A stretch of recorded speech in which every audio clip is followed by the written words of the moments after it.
اعتراض دیا جا رہا ہے اس کے خلاف میں خود سپریم کورٹ میں SLP داخل کرنے والا ہوں اور ایک نئی ریاست تقریباً تشکیل پا چکی ہے. اس لیے بہت ضروری ہے کہ شہر حیدرآباد کی جو ترقی پچھلے 4-4.5 سال سے ٹھپ کر رہ گئی تھی تو ضرورت اس بات کی ہے کہ دوبارہ حیدرآباد میں انویسٹمنٹ ہو اور اس کے لیے بہت ضروری ہے کہ جو ماضی میں 4 سال سے جو خوف کا اور ایک انسرٹنٹی کا جو ماحول چل رہا ہے اس کو بند کرنے کی ضرورت ہے. ان چیزوں پر میری پوری توجہ رہے گی.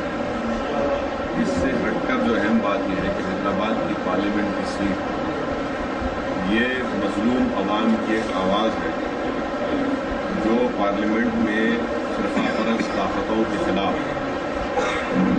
ان کے ناپاک عزائم کو روکنے کے لیے یہ ایک حیدرآباد کی پارلیمنٹ کی سیٹ وہاں پر یہ رول نبھا ہے.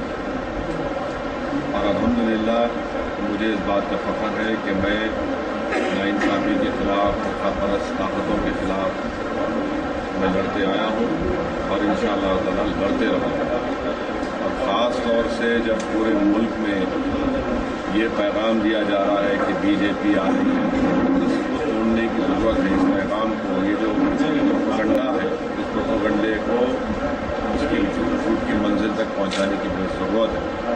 اور میری پوری کوشش ہوگی کہ یہ جو آواز ہے مظلوم عوام کی جو ہندوستان کے پارلیمنٹ میں گونجتی آئی ہے انشاءاللہ تعالیٰ یہ آواز پارلیمنٹ میں جائے گی ہر ناانصافی کے خلاف.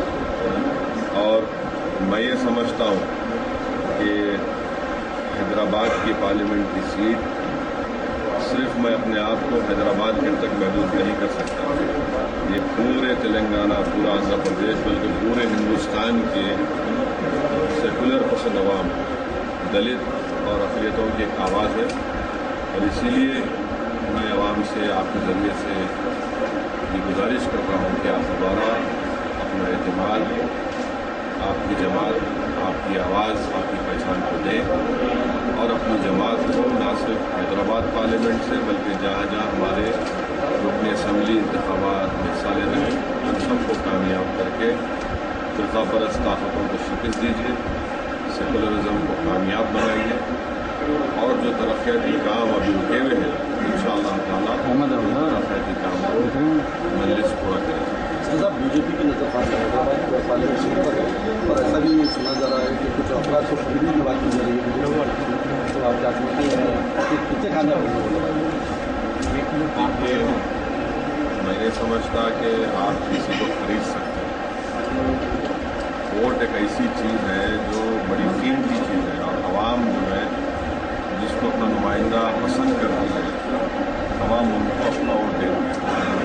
BJP کوشش کر لے لاکھ کوشش کر لے مجھے پورا یقین ہے کہ انشاءاللہ تعالیٰ وہ شکست کریں گے کیونکہ ہم پر ہیں اور جو پروپیگنڈا اور جو ایجنڈا لے کر BJP اس ملک میں آگے بڑھ رہی ہے وہ اس ملک کی جمہوریت کے لیے ٹھیک نہیں ہے.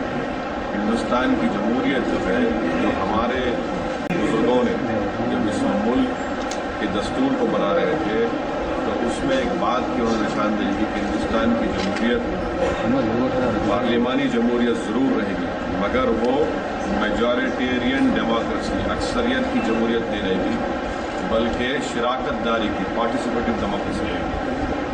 BJP جو جمہوریت کی آج بات کر رہی ہے جس کو عوام کو سمجھنے کی ضرورت ہے اور مجھے پوری امید ہے کہ عوام اس کو سمجھ چکی ہے کہ BJP اکثریتی طبقے کے غلبے کی جمہوریت کی بات کر رہی ہے جو ہمارے ہندوستان کے ڈائیورسٹی کے لیے ایک بہت بڑا خطرہ ہے. اور اسی ایک چیز پر مجھے پورا یقین ہے کہ عوام BJP کو اپنا اعتماد نہیں دیتے. سر مجلس کا ایجنڈا کیا ہے؟ کتنے پلیسز سے لوک سبھا اور اسمبلی سے کتنے پلیسز سے؟